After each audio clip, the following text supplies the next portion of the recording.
Hello everyone. कुछ कारणों से हमारा वीडियो सेगमेंट अपलोड नहीं हो पा रहा था, यानी मैं वीडियो तो बना रहा था परंतु उसमें वॉइस नहीं जा रही थी। तो उस वीडियो में हम आगे बढ़ेंगे। आपको हमने वीडियो सेगमेंट फर्स्ट में ही पूरा वीडियो देने का प्रयास किया था, बट यहाँ पर 2 यूनिट के बाद वह वीडियो कट गया था। तो हमने फर्स्ट रिप्रोडक्शन के महत्वपूर्ण टॉपिकों पर डिस्कस कर लिया था और सेकंड यूनिट जेनेटिक्स पर डिस्कस कर लिया था।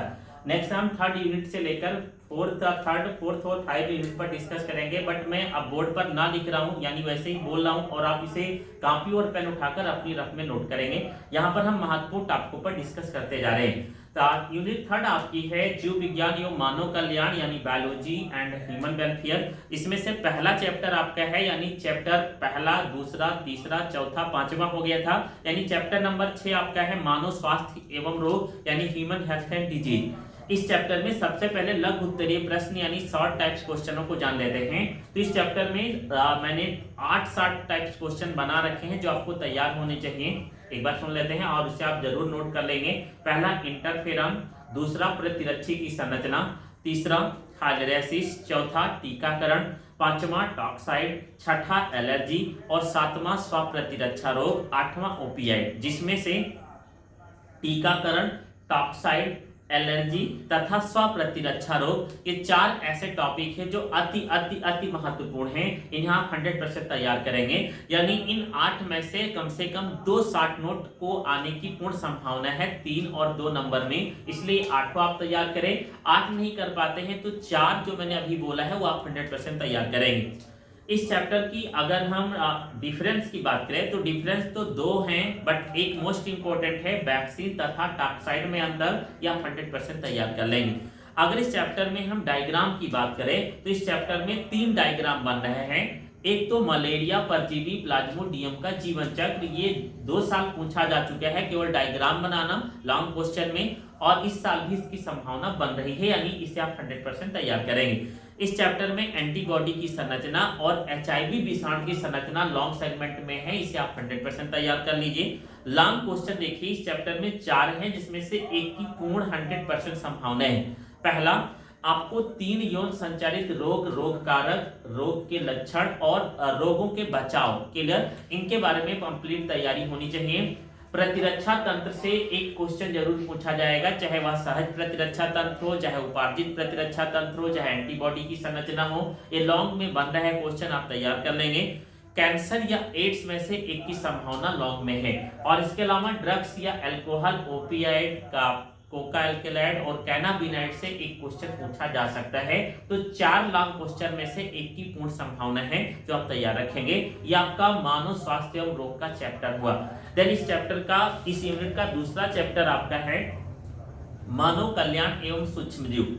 मानव कल्याण एवं सूक्ष्मजीव 7 छोटे छोटे भागों में बांटा है, जिसमें से 5 तो शॉर्ट नोट हैं, 2 तो मोस्ट इंपोर्टेंट है, वो आप बिल्कुल तैयार करेंगे। 2 मैं पहले बोल देता हूं, जैव उर्वरक बायो फर्टिलाइजर, और दूसरा ठीक है प्रतिजैविक या एंटीबायोटिक्स। ये आप 2 पहले बिल्कुल तैयार करके रखेंगे, ये अति अति अति महत्वपूर्ण है। इसके अलावा आर्गोटीन, साइनोबैक्टीरिया और जैव नियंत्रण कारक शॉर्ट नोट के रूप में पूछे जा सकते हैं। ध्यान से सुनते चलेंगे, एक बार रिवाइज कर देते हैं। जैव उर्वरक, प्रतिजैविक मोस्ट इंपोर्टेंट है, आर्गोटीन, साइनोबैक्टीरिया और बायो कंट्रोल माइक्रो ऑर्गेनिज्म के बारे में पूछा जा सकता है। इस चैप्टर में डायग्राम केवल एक है, बायोगैस संयंत्र का आरेखित चित्र, वो आप तैयार कर लेंगे। डिफरेंस इस चैप्टर में कोई नहीं है। इस चैप्टर में मैंने 4 लॉन्ग क्वेश्चन बना रखे हैं, 4 में से एक अवश्य पूछा जाएगा, इसलिए आप इन 4 लॉन्ग क्वेश्चनों को बिल्कुल तैयार करके रखेंगे। पहला, घरेलू उत्पाद में सूक्ष्मजीव, दूसरा औद्योगिक उत्पाद में सूक्ष्मजीव, तीसरा बायोगैस उत्पादन में सूक्ष्मजीव, और चौथा कृषि क्षेत्र में सूक्ष्मजीव। ये 4 में से एक की पूर्ण संभावना है, जिसमें से 2 तो बिल्कुल तैयार होना चाहिए, कृषि क्षेत्र में सूक्ष्मजीव और घरेलू उत्पाद में सूक्ष्मजीव। ये आपका चैप्टर था मानव कल्याण एवं सूक्ष्मजीव। देन इसके बाद हम यूनिट 4 पर आ जाते हैं, बायोटेक्नोलॉजी, जिसमें 2 चैप्टर हैं। चैप्टर पहला है जैव प्रौद्योगिकी सिद्धांत एवं प्रक्रम, और दूसरा है जैव प्रौद्योगिकी एवं उसके अनुप्रयोग। तो सबसे पहले जैव प्रौद्योगिकी सिद्धांत एवं प्रक्रम को नोट कर लीजिए। सबसे पहले जैव प्रौद्योगिकी सिद्धांत और प्रक्रम में लघु उत्तरीय प्रश्न जो आपका होगा लैन एंजाइम, दूसरा जीवाणु खोजी विषाणु, तीसरा PBR322, चौथा बायोरिएक्टर, पांचवा माइक्रो इंजेक्शन और छठा आणविक एजिड। एक बार दोबारा बोल देते हैं, लाइन एंजाइम, जीवाणुभोजी विषाणु, PBR322, बायोरिएक्टर, माइक्रो इंजेक्शन और आणविक एजिड, जिसमें से लाइन एंजाइम, PBR322 और बायोरिएक्टर अति इंपॉर्टेंट है, अति महत्वपूर्ण है, उसे आप बिल्कुल तैयार करेंगे। चैप्टर में डायग्राम कोई नहीं है। डायग्राम अगर देखा जाए तो एक आपका चैप्टर में बन रहा है, लॉन्ग में पूछा जा सकता है, पुनर्योगज डीएनए तकनीक का प्रक्रम। ठीक है, पूरा डायग्राम आपका transfer of DNA, formation of recombinant DNA, transfer of bacterial cell, ये पूरा डायग्राम तैयार होना चाहिए। और इसमें लॉन्ग क्वेश्चन 2 बनने हैं, 2 में से एक पूछा ही जाएगा, इस बात को कान खोलकर सुन लेंगे। पहला आपका लॉन्ग क्वेश्चन बन रहा है पुनर्योगज डीएनए तकनीक का प्रक्रम, और दूसरा है प्रतिबंधन इंडोन्यूक्लियस एंजाइम, जिसमें से हिंड थर्ड या इको R1 का एक्शन भी आपको विद डायग्राम तैयार होना चाहिए। यह आपका बायोटेक्नोलॉजी का पहला चैप्टर था। देन इसके बाद में बायोटेक्नोलॉजी का दूसरा चैप्टर आपका है, ठीक है, जैव प्रौद्योगिकी एवं उसके अनुप्रयोग। इसमें 60 नोट देख लेते हैं। BT cotton, golden rice, biopiracy, bio patent और जीन चिकित्सा, ये 5 60 नोट है। दोबारा सुनेंगे, बीटी कॉटन, सुनहरा चावल, बायोपायरेसी, बायो पेटेंट और जीन थेरेपी, जिसमें से बीटी कॉटन और बायो पेटेंट मोस्ट इंपोर्टेंट है, ये आप 60 नोट में तैयार करके रखेंगे। इस चैप्टर में कोई अंतर नहीं है, कोई डायग्राम नहीं है। लॉन्ग 3 बन रहा है, 3 में से एक पूछा जाएगा, तो आप तैयार कर लेंगे।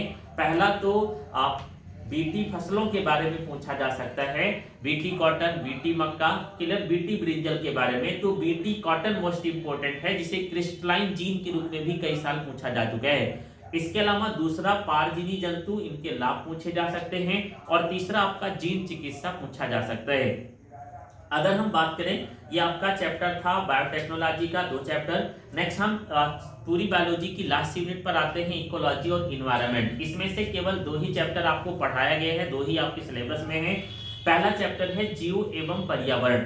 ये पूरी बायोलॉजी का सबसे बड़ा चैप्टर है और सबसे मोस्ट इंपोर्टेंट चैप्टर है, जिसमें 10 60 नोट हमने बना रखे हैं। 10 में से 2 की पूर्ण संभावना है। पहले 60 नोट सुनेंगे। निकेत, दीप्तिकालिता, नियमन, संस्रूपण, परवसन, सहोपकारिता, सहभोजिता, आति सहकारिता, परभक्षण और आयु पिरामिड, ये 10 60 नोट हैं, जिसमें से सबसे पहला 60 नोट सहोपकारिता, सहभोजिता, और दूसरा 60 नोट आयु पिरामिड और दीप्तिकालिता। ये 4 60 नोट, 5 60 नोट आप बिल्कुल तैयार करके रखेंगे, 2 की पूर्ण संभावना है। इस चैप्टर में अंतर कोई नहीं है, इस चैप्टर में डायग्राम भी कोई नहीं है। अब इस चैप्टर में लॉन्ग क्वेश्चन एक जरूर पूछा जाएगा, ये बात कान खोलकर सुन लेंगे। पहला लॉन्ग प्रकाश तथा प्रकाश का जंतु व पादपों पर प्रभाव पूछा जा सकता है। दूसरा मृदा के बारे में, मृदा का प्रकार, मृदा के जल, मृदा परिच्छेदिका का डायग्राम पूछा जा सकता है। तीसरा धनात्मक अंतःक्रिया, सहभोजिता, सहजीविता के बारे में पूछा जा सकता है। और चौथा मरुद्भिद पादपों में अनुकूलन पूछा जा सकता है, जीरोफिटिक प्लांट में एडाप्टेशन। तो ये 4 लॉन्ग टॉपिक आप तैयार करके रखेंगे, 1 की पूर्ण संभावना है। देन लास्ट चैप्टर आपका है जीवमंडल एवं आरक्षण, लास्ट चैप्टर आपका है बायोडायवर्सिटी एंड कंजर्वेशन, यानी जैव विविधता एवं संरक्षण। इसमें से अगर हम 60 नोट की तरफ चले तो पहला मोस्ट इंपोर्टेंट 60 नोट है रेड डाटा बुक, दूसरा IUCN WWF, और तीसरा 60 नोट पूछा जा सकता है चिपको आंदोलन और झूम की खेती के बारे में। तो ये 4 60 नोट तैयार करके रखेंगे। इस चैप्टर में अति लघु उत्तरीय क्वेश्चनों की संख्या ज्यादा बन जाती है, इसलिए आप अति लघु पर ज्यादा फोकस करेंगे। जैसे पूछा जा सकता है तप्तस्थल किसे कहते हैं, चिड़ियाघर किसे कहते हैं, राष्ट्रीय उद्यान किसे कहते हैं, अभ्यारण्य किसे कहते हैं, भारत के 2 अभ्यारण्य के नाम लिखें। या फिर पूछा जा सकता है वन संरक्षण अधिनियम कब पारित हुआ था, प्रोजेक्ट टाइगर क्या है, प्रोजेक्ट लायन क्या है, प्रोजेक्ट हंगुल क्या है। ऐसे क्वेश्चन 1 नंबर में जरूर पूछे जा सकते हैं। इसके अलावा इस चैप्टर में डायग्राम कोई नहीं है। लॉन्ग क्वेश्चन दो मोस्ट इंपोर्टेंट हैं। पहला तो बायोस्फीयर रिजर्व के बारे में पूछा जा सकता है, बिल्कुल तैयार कर लेंगे। और दूसरा पूछा जा सकता है तप्त स्थल हॉटस्पॉट के हैं, भारत में कौन कौन से मुख्य हॉटस्पॉट पाए जाते हैं। ये आपकी बायोलॉजी के बारे में पूरे इंपोर्टेंट क्वेश्चनों पर हमने डिस्कस कर लिए। अब एक अति महत्वपूर्ण सूचना आपको दे रहे हैं, ये हमने आज महत्वपूर्ण टॉपिकों पर पूरा डिस्कस कर लिया। अगर आप इतनी पूरी बायोलॉजी तैयार करते हैं तो 95% प्लस आप जाएंगे। और आपको सूचना ये देना है कि बोर्ड एग्जाम बायोलॉजी के एक दिन पहले हम उन टॉपिकों पर पुनः एक वीडियो सेगमेंट आपको प्रोवाइड करेंगे जो अति अति अति महत्वपूर्ण है। यानी हम कुछ 4-5 मोस्ट इंपोर्टेंट लॉन्ग क्वेश्चन, 8-10 अति लघु और कुछ हम डायग्राम के बारे में डिस्कस करेंगे जो आप 100% तैयार करके फिर आप परीक्षा देने जाएंगे। इस प्रकार आप आज से लेकर बोर्ड एग्जाम तक पूरी तैयारी कर लीजिए। एक रिक्वेस्ट और रहेगा, हमारे साथ ऑफलाइन रूप में जितने विद्यार्थी जुड़े हैं उनको मैंने पहले ही विभिन्न प्रकारों से ये इंपॉर्टेंट क्वेश्चन प्रोवाइड कर दिए हैं। बट हमारे अगर पूर्व विद्यार्थी या आप हमसे नए नए बायोलॉजी में जुड़े हैं और आपको ठीक है इंपॉर्टेंट क्वेश्चन समझ में आया है तो आप उन विद्यार्थियों को भी ये वीडियो लेक्चर शेयर करने का प्रयास करें जिनको मैं नहीं जानता हूँ या जो मुझसे डायरेक्टली संपर्क में नहीं है, क्योंकि उनका भी लाभ हो सके। और ये कितना इंपॉर्टेंट है ये बात तो आपको जब आप बोर्ड एग्जाम की परीक्षा बायोलॉजी का देकर लौटेंगे तो स्वतः पता चल जाएगी। इसलिए थोड़ा सा उनका भी लाभ पहुंचाने का प्रयास करें, यानी ये वीडियो अधिक से अधिक शेयर करें। इसके अलावा बोर्ड एग्जाम के एक दिन पहले का वीडियो नोटिफिकेशन के लिए तैयार है और उसे अवश्य देखें। Best of luck for board exam. धन्यवाद।